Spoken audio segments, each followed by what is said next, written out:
আকাশবাণী কলকাতা। স্থানীয় সংবাদ পড়ছি সুস্মিতা সেন। বিশেষ খবর হলো, আরজিকর কাণ্ডে হাসপাতালের তৎকালীন অধ্যক্ষ সন্দীপ ঘোষ এবং টালা থানার প্রাক্তন ওসি অভিজিৎ মণ্ডল জামিন পেয়েছেন। ৯০ দিনের মধ্যে সিবিআই চার্জশিট জমা দিতে না পারায় তাদের এই জামিন মঞ্জুর। এই দুজন জামিন পাওয়ায় নির্যাতিতার মা বাবা চূড়ান্ত হতাশ বলে জানিয়েছেন।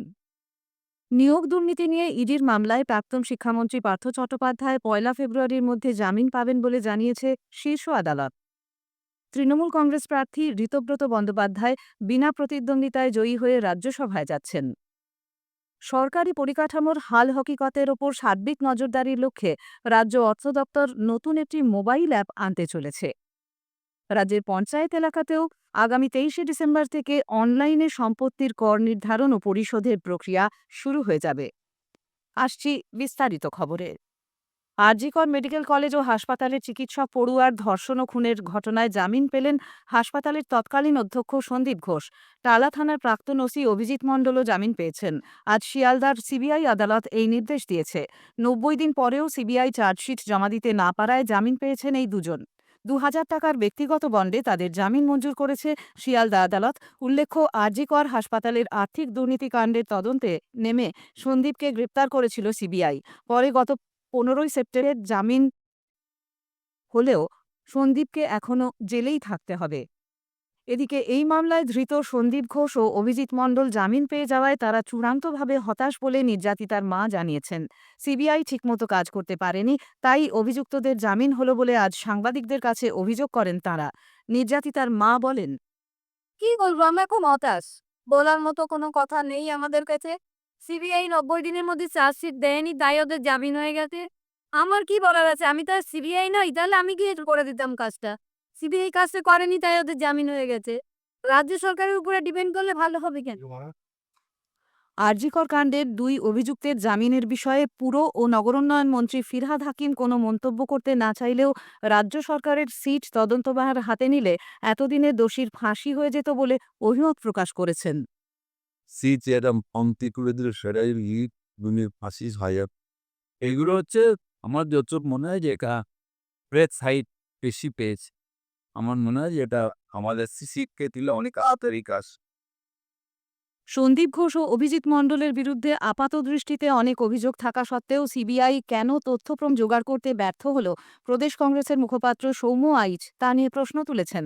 এদের জামিনের বিষয়ে শ্রী আইচ বলেন, ৯০ দিনের মধ্যেও সিবিআই চার্জশিট দিতে পারেনি রাজ্যের প্রাক্তন শিক্ষামন্ত্রী পার্থ চট্টোপাধ্যায়।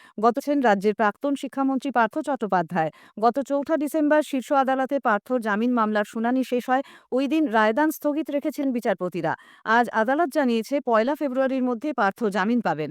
এ মাসের মধ্যেই চার্জ গঠন করতে হবে ইডিকে। জানুয়ারির তৃতীয় সপ্তাহ শেষ হওয়ার আগেই গুরুত্বপূর্ণ সাক্ষীদের বয়ান নেওয়ার চেষ্টা করবে নিম্ন আদালত। পার্থবাবুকে নিম্ন আদালতে সম্পূর্ণ সহযোগিতা করতে হবে। যদি সমস্ত প্রক্রিয়া ১ ফেব্রুয়ারির আগে শেষ হয়ে যায়, তাহলে তার আগেই জামিন পেতে পারেন তিনি।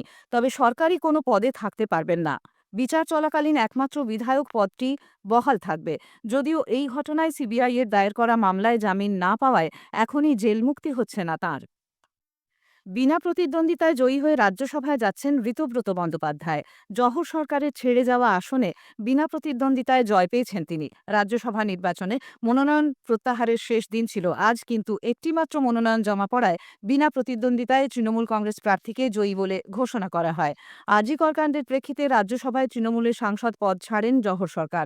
এরপর ৭ই ডিসেম্বর জহর সরকারের ছেড়ে যাওয়া আসনে ঋতব্রত বন্দ্যোপাধ্যায়ের নাম ঘোষণা করে তৃণমূল। ১৩ই ডিসেম্বর শুক্রবার বিনা প্রতিদ্বন্দ্বিতায় ঋতব্রতকেই জয়ী ঘোষণা করা হয়। ২০১৪-য় ঋতব্রত বন্দ্যোপাধ্যায়কে রাজ্যসভায় পাঠিয়েছিল সিপিএম, কিন্তু দলে শৃঙ্খলা ভঙ্গের অভিযোগে ২০১৭-য় তাকে সিপিএম থেকে বহিষ্কার করা হয়। দল বিতাড়িত করলেও ২০২০ পর্যন্ত সাংসদ ছিলেন ঋতব্রত। এরপর তৃণমূল কংগ্রেসে যোগ দেন। এরপর তাকে তৃণমূলের শ্রমিক সংগঠন আইএনটিটিইউসির রাজ্য সভাপতির দায়িত্ব দেওয়া হয়। কেন্দ্রীয় প্রতিমন্ত্রী ও রাজ্য বিজেপি সভাপতি সুকান্ত মজুমদার এক দেশ এক ভোটের বিষয়টিকে জোরালোভাবে সমর্থন করে বলেছেন, এ রাজ্যের মুখ্যমন্ত্রী এই রাজ্যে বিরোধিতা করলেও দেশের বেশিরভাগ মুখ্যমন্ত্রী যা বলবেন তাই হবে। এতে ব্যয় সাশ্রয়ের পাশাপাশি উন্নয়নের কাজে সুবিধা হবে। এদিকে প্রবীণ কংগ্রেস নেতা অধীর রঞ্জন চৌধুরী বলেছেন, আজকের ভারতে এক দেশ এক ভোট কার্যত অসম্ভব। আগেই জানানো হয়েছে যে কেন্দ্রীয় মন্ত্রিসভা এক দেশ এক নির্বাচন সংক্রান্ত বিল অনুমোদন করেছে বলে হিন্দুস্তান সমাচার সূত্রের খবর। ভারত বাংলাদেশ সম্পর্কের ওপর ঘনিয়ে আসা রাজনৈতিক কুয়াশা দূর করার ওপর বাংলাদেশের পরিবেশ বিষয়ক উপদেষ্টা সৈয়দা রিজওয়ানা হাসান গুরুত্ব দিয়েছেন। আজ ঢাকায় তিনি সাংবাদিকদের বলেন, উভয় দেশের স্বার্থেই এই সম্পর্ক স্বচ্ছ করতে হবে। বাংলাদেশের সাম্প্রতিক গণজাগরণের ঐতিহাসিক গুরুত্ব স্বীকার করে নেওয়ার পাশাপাশি দ্বিপাক্ষিক সম্পর্কের অগ্রগতি এবং ভারসাম্যের গুরুত্বের ওপরেও তিনি জোর দেন। কেন্দ্রীয় ন্যায় বিচার ও ক্ষমতায়ন মন্ত্রক ২০১৫ সালে শুরু করেছে সুগম্য ভারত অভিযান। আজ এই নিয়ে শুনবেন বিশেষ আলোচনা, সুগম্য ভারত এবং তার গুরুত্ব। দক্ষিণ পূর্ব রেলের জনসংযোগ আধিকারিক সোপান দত্তের সঙ্গে কথা বলেছেন কল্যাণ লাহা FM ও DTH বাংলায়। স্থানীয় সংবাদ শুনছেন আকাশবাণী কলকাতা কেন্দ্র থেকে। আমাদের সংবাদ শোনা যাবে ইউটিউব চ্যানেল আকাশবাণী সংবাদ বাংলা, ফেসবুক ও ইনস্টাগ্রাম আকাশবাণী সংবাদ কলকাতা এবং এক্স হ্যান্ডেল AIR নিউজ কলকাতাতে। এখন বিজ্ঞাপন, পরে রয়েছে আরও খবর। আলু চাষে সুস্থ সবল গাছ পেতে পাতার যত্ন নিন বায়ারের এন্ট্রাকল দিয়ে। এর আয়নিত জিঙ্ক পাতাকে রাখে সবুজ। প্রথম 5 সপ্তাহ এন্ট্রাকল দুবার প্রয়োগ করুন, কেননা স্বাস্থ্যকর পাতায় ভালো ফলনের হাতিয়ার। ফিরে আসছি স্থানীয় সংবাদে। সরকারি পরিকাঠামোর হাল হকিকতের উপর সার্বিক নজরদারির লক্ষ্যে অর্থ দপ্তর নতুন একটি মোবাইল অ্যাপ আনতে চলেছে। এই অ্যাপের সাহায্যে রাজ্যের সমস্ত প্রান্তে বিভিন্ন উন্নয়নমূলক কার্যক্রমের অগ্রগতির উপর সরাসরি নজরদারির পাশাপাশি রক্ষণাবেক্ষণের কাজও পরিচালনা করা যাবে। অর্থ দপ্তর থেকে জারি করা এক নির্দেশিকায় এই অ্যাপের মাধ্যমে কিভাবে এই রক্ষণাবেক্ষণ বা নজরদারি চালানো হবে তা বিস্তারিতভাবে জানানো হয়েছে। সেখানে বলা হয়েছে, প্রত্যেক জেলার জেলাশাসক এবং ব্লকের বিডিওদের সপ্তাহে অন্তত একদিন বা একবার তাদের আওতায় থাকা সরকারি পরিকাঠামোগুলি পরিদর্শন করতে হবে।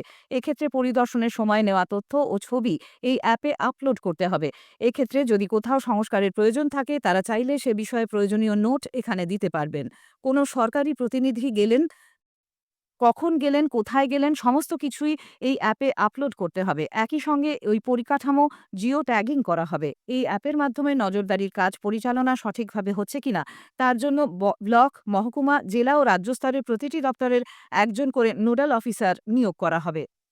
এই ব্যবস্থার মাধ্যমে পরিকাঠামো নজরদারিতে সরকারি আধিকারিকদের আরও দায়িত্বশীলভাবে পরিচালনা করা হবে বলেই মনে করা হচ্ছে।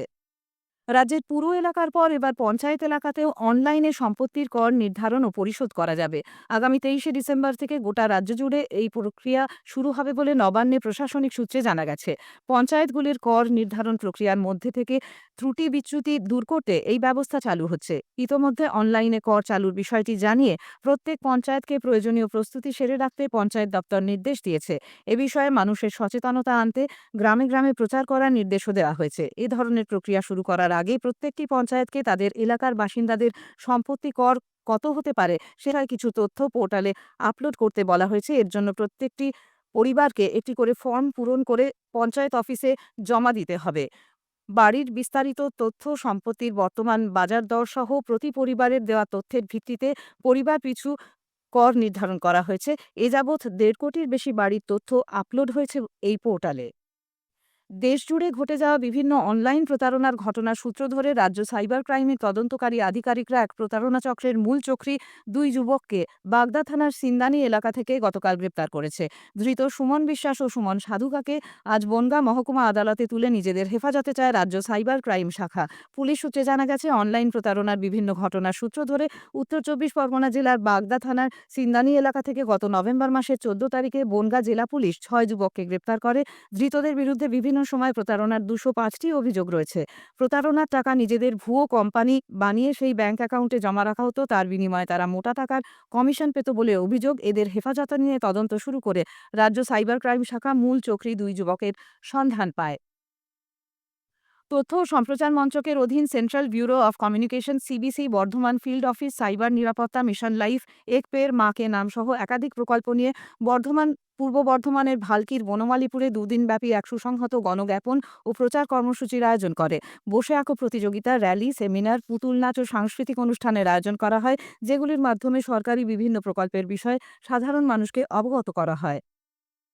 বিনা বাধায় উত্তুরে হাওয়া প্রবেশ করায় রাজ্যে তাপমাত্রা পারদ নিম্নমুখী। পশ্চিমের জেলাগুলিতে শৈত্যপ্রবাহের সতর্কতা জারি করেছে আবহাওয়া দপ্তর। পুরুলিয়া, বাঁকুড়া, পূর্ব পশ্চিম বর্ধমান ও বীরভূমে আজ ও আগামীকাল 2 দিন শৈত্যপ্রবাহের হলুদ সতর্কতা জারি করা হয়েছে।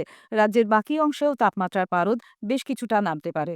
শেষ করার আগে স্থানীয় সংবাদের বিশেষ কিছু অংশ আরেকবার। আরজিকর কাণ্ডে হাসপাতালের তৎকালীন অধ্যক্ষ সন্দীপ ঘোষ এবং টালা থানার প্রাক্তন ওসি অভিজিৎ মণ্ডল জামিন পেয়েছেন।